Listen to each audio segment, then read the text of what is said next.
গতকাল রাতে বাবাইদের নিয়ে যখন পড়তে বসেছি তখনই মাথায় একটা ভূত চেপে বসলো। আর আমার মাথায় যদি ভূত একবার চাপে তখন নামানো না পর্যন্ত সেটা চলতেই থাকবে। মাথায় যদি ভূত চেপে বসে তাহলে কি রাতে ঘুম হয়? তাই তো সকালবেলা ঘুম থেকে উঠেই বাবাইকে নিয়ে আমাদের মিশন শুরু করলাম। যে পাশে খাট আছে ওই খাটটা অন্য সাইডে নেব, এজন্য রুমের ভিতর যত ফার্নিচার ছিল সব বের করা লাগলো। ভেবেছিলাম একটা দুটো বের করলেই হয়ে যাবে, খাটটা ঘোরানো যাবে, কিন্তু না, সে দেখা যায় সব কয়টা ফার্নিচার বের করতে হয়েছে, তারপর খাটটা ঘুরোতে হয়েছে, অনেক কষ্ট হয়েছে। আর খাটটা এতটাই ওয়েট ছিল, নড়াতেই পারছিলাম না। আর জানো তো, এই খাটের নিচে একটা বস্তা ভরা বই ছিল, এজন্য মূলত খাটটা নড়তে ছিল না। যাই হোক, বস্তাটা বের করে খাটটা ঘুরিয়ে নিলাম। এদিকে আবার দেখলাম খাটটা ঘোরানোর সময় আলমারিতে বেঁধে যায়। এখন আলমারিটা বের করা লাগবে, কি আর করা যাবে, দু মা ছেলে আছি, আর ভয় কিসের, লেগে পড়লাম।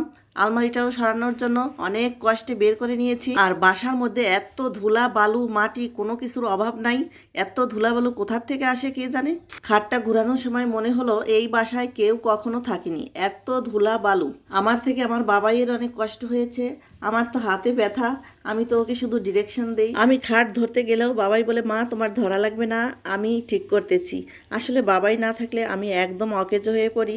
আমার সব কাজে সহযোগিতা করে আমার বাবাই, আর মা ছেলে মিলেই আমরা মূলত সব কাজ গুছিয়ে নেই। অনেকে আবার বলবে ছেলেকে দিয়ে কাজ করাচ্ছ কেন? আরে ভাই, কাজ করাবো না, আমরা কাজের মাধ্যমেই আনন্দ খুঁজে পাই। ছেলে হোক আর মেয়ে হোক, সব কাজে পারদর্শিতা থাকা দরকার। আজ আমার ছেলে আমাকে সাহায্য করতেছে, ভবিষ্যতে আমার বৌমাকেও সাহায্য করবে, তাই না? আমি বলবো প্রত্যেকেরই প্রত্যেক কাজে অভিজ্ঞ থাকা দরকার, কারণ জীবনে চলার পথে কখন কোন পরিস্থিতির শিকার হতে হবে সেটা বলা যাবে না। তাই তো সবার সব কাজ শিখে রাখা দরকার। এই তো আমার ঘর গোছানো হয়ে গেল, পরিষ্কার করা হয়ে গেল। যত তাড়াতাড়ি ঘর গোছানো পরিষ্কার করা ভিডিওতে দেখালাম, এত তাড়াতাড়ি কিন্তু সম্ভব না। আমাদের এই ঘরটা পরিষ্কার করতে প্রায় 3 থেকে 4 ঘন্টা সময় লেগেছে। এখন খুব ক্লান্ত, খুব ক্ষুধার্ত, একদম ভালো লাগছে না। একটু চা হলে ভালো হতো, কিন্তু কি আর করা যাবে, নিজেরই তো চা তৈরি করে খেতে হবে। তাই চা আর তৈরি করতে গেলাম না, মুড়ি আর কলা নিয়ে বসে গেলাম। আজ এ পর্যন্তই, টাটা।